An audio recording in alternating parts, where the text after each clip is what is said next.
They always say you should check every nook and cranny when you move in somewhere new, but I never expected to find anything more interesting than a lost sock or maybe a stray key. So when I pried up the loose floorboard beside my bed in this old apartment, I was already joking to myself about buried treasure. What I actually found was a battered, leather-bound journal, the pages warped and stained, wedged deep in the dust.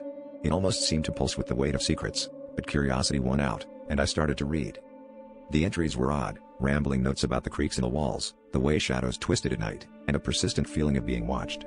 The author described a sense of déjà vu, like every routine was being replayed from someone else's memory. I laughed nervously as I read about the morning coffee ritual, the clatter of mugs, the humming of a tune I'd caught myself singing just an hour ago. It was unsettling, sure, but I chalked it up to coincidence. After all, maybe everyone does these things when they're settling in. But then the entries grew more detailed, tracking the time I picked up the journal, the way my heartbeat stuttered as I flipped the pages, even the way I muttered the words aloud to steady myself. I stopped, feeling a chill crawl up my spine. The final entry was dated today.